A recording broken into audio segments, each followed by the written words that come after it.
And that's how come those days Keteke and Obra on television became so popular. That's what actually launched me onto the television circuit, not only in Ghana but also around the world, because Ghanaians around the world were recording the shows from television and sending to relations in US, in Europe, everywhere. But all along, I was also doing stage productions. I was doing radio theater. I was hosting programs and also doing films, acting in films. But I also write. That's a good thing about what I do. Very multi-talented. I do playwriting, I do screenplay writing, I write poetry and all that. But all over the years, I have grown to become a very key player in the industry in Ghana, because I helped to set up the Ghana Actors Guild. I helped to found the Ghana Union of Theatre Societies. I've been the president of Ghana Concert Parties Union for the past 13 years. I was president of Ghana Music Awards for 10 years. Wow. I'm currently the president of Ghana Movie Awards. I also do a lot of activism in our industry. I help to draft the film policy that we have today, even though it's still in Parliament, yet to be passed. That's a story for another day, huh? Exactly. I also do a lot of work with actors, with dancers, with musicians, with writers. And the latest is that I have set up an acting school. Oh, wow. Yes, that I teach, because some of us have been in this work for over 30 years, and we realize that the new crop of actors coming are watering down the industry, and we need to maintain that level. So I decided to set up an acting school. I'm training actors in Accra. That's very impressive. Yes. So it's a whole package. It's a total package. Oh, yes. Wow, that's very, very impressive. But let me ask you a quick question. As far as you said you are the president of the Ghana Movie Awards. Exactly. And we have seen Ghana started the movie industry before Nollywood came along. Oh, long, long before. But we have seen such a dramatic change in the predominance of Nollywood versus the Ghanaian movie industry. Exactly. What would you say accounts for this shift, and what does Ghana need to do to be able to step up its game? Yes, there are certain factors that favor them, and that has to do with numbers. If you realize all the countries that have made it in the film industry, China, India, US, Nigeria, the population is very high. Okay. So, because film thrives on patronage. People patronize the films by watching and also buying your DVDs. So their numbers was one factor. Okay.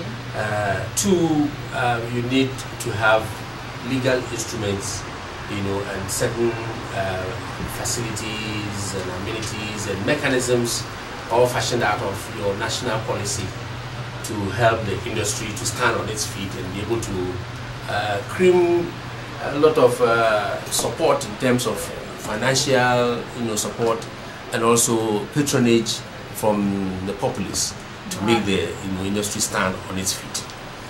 Ghana started our film industry way back in 1948. Wow. As a Gold Coast film unit. Independence. Wow. Yeah, way before independence. And after independence, Kwame Nkrumah transformed into the Ghana Film Industry Corporation. Okay. Because that time they were only doing propaganda newsreel for government. Okay. So Kwame Nkrumah decided that no, we should add feature films. Wow. Because that's commercial, and that's what will market the country outside. So they started making films like Contact, I Told You So, Genesis Chapter X, and all those things. But at a point, the celluloid industry was going down because it was very expensive buying film stock to shoot celluloid films. Fortunately, Ghana started the whole video craze. Right. Interestingly, I happen to have starred in one of the first video films that were made in Ghana. Really? Yes. Wow. True veteran. And it caught on, but a lot of Nigerians had then come to NAFTI to train in the film industry as directors, writers, cameramen, and all these things. So that's when they started learning. Nigeria had a very long-standing tradition of writing. and also of theater. That's why we have Sequin Quincy, Shoyinka, name them, a lot of them. So when they realized that, oh, the video is a lot cheaper and easier to use to make films. And you know, there were none of Nigerians in Europe and America. So they started sending down video cameras, equipment, and all those things for people to really start small. I remember Baba Salah and all those things, you know, started bringing films to Ghana. Interestingly, I happened to be in the very first Ghana-Nigeria co-production in Ghana in 1994. Because Nigerians didn't know the industry very well. And they were trying to, you know, link up with Ghana. And, you know, the West Africa sub-region, they're the two biggest English-speaking countries. And the Nigerians caught, you know, the whole fever of the people don't play now. Of the video film industry. And it caught fire because they, fortunately, because of their theater tradition, had a lot of trained actors. Unfortunately for us, we didn't have. The few that we had found themselves working with the police service, prison service, the hospitals, teaching, you know, going into business, because there were no avenues for them to work. And so, even though performing arts was training new people, they all came out and got dissolved in the system. But in Nigeria, they fortunately also were, Nigeria is a federal state, and all their states, each one had a television station and needed material to fill the airtime. So when the video technology came, and they realized that Ghana was making it big in the video, they started making, you know, all kinds of video productions, reality shows, drama series, films, and started, you know, picking up. And Nigeria, because of their population, the film producers were making a lot of money, and they were pumping it back into making films. Added to that, their government saw, you know, a potential in the industry, so they pumped money into it. In fact, just last 2 years, Jonathan, their president, gave Nollywood $200 million, you know, as a starter to help the industry to stand on its feet, because they brought $2 billion into the Nigerian economy from the Nollywood films. But unfortunately, it's the opposite in Ghana. Our politicians don't seem to understand and know what the industry can really bring to the economy of Ghana, market the tourism and the economy of Ghana outside, and do a lot of things in the area of job creation. Because film is the biggest industry.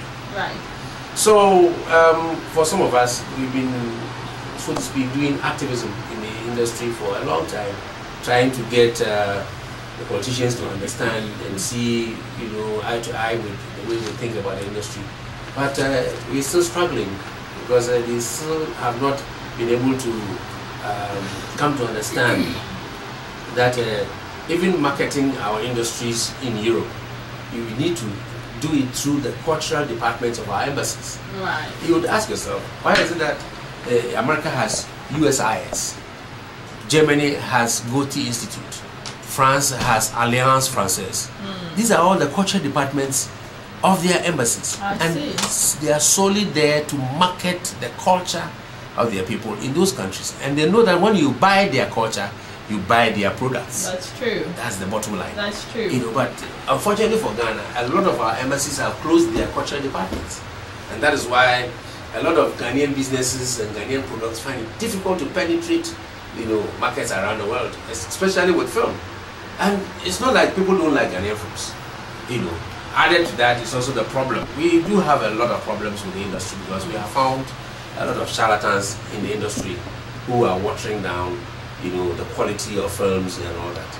But fortunately, some of us are still in there, and that's why I've actually decided to take up this mantle of the presidency of the movie awards, so that we can, you know, set up the criteria and all the things that we need to really come up with very good films that can market Ghana well outside Ghana. So there's a lot that some of us are doing out there to really promote the Ghanaian film industry and of course the Ghanaian economy outside.